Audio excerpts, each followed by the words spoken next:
السلام عليكم ورحمة الله وبركاته. أهلا بيكم في فيديو جديد. أسهل وصفات مع مسلم.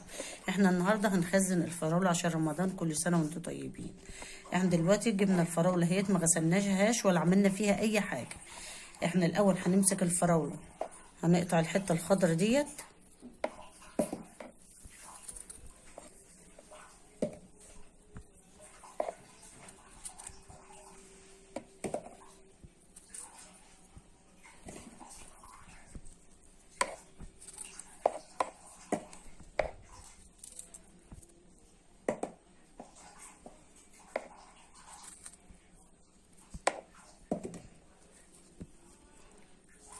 هنمسك الفراولة دولت حوالي 2 كيلو.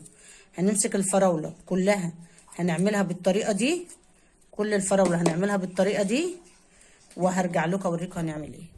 اه يا بنات، بعد ما غسلنا الفراولة ونضفناها وخليناها زي الفل، هو مكون واحد موجود في كل بيت هيحفظها لك من السنة للسنة. هو ايه؟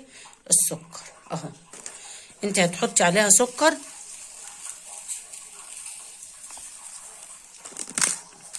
اهو، وهنقلب السكر فيها. بسم الله الرحمن الرحيم. اهو في ناس بتحط عليها بنجر بس عشان يحمرها، بس انت لو هتعمليها بميه بتحط لها البنجر عشان تبقى حمرا، يعني تحمرها قوي. بس احنا بنحط عليها لبن، فملوش لازمه البنجر، ان كده كده اللبن هيفتحها. فانت لو هتعمليها بميه بس، تعمليها في الخلاط بميه بس، ممكن تسلقي بنجر وتحطي قطع البنجر مع الفراوله.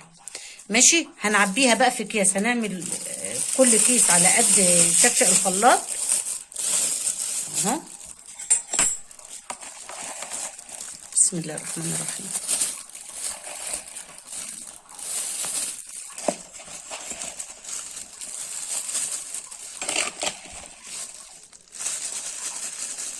شوف الكيس اتملى قد ايه.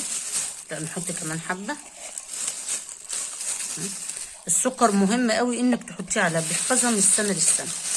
اهو ونحاول نبطط الكيس عشان ما ياخدش مكان في الفريزر. وهنقفل الكيس بالطريقه دي، وهنحطه بالطريقه دي في الفريزر.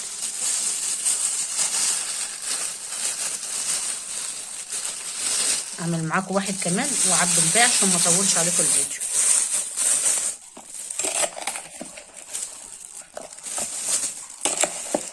دي بتبقى جميله في رمضان. رمضان قرب، كل سنه وانتم طيبين، وبيحتاج عصاير كتير. فهي الايام دي رخيصه ب6 جنيه، وكيلو ونص ب10. فالحقوا جيبوا حبه قبل ما تخلص.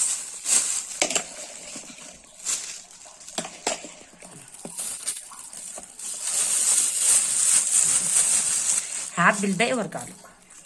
اهو يا بنات، بعد ما حبينا الفراوله في اكياس،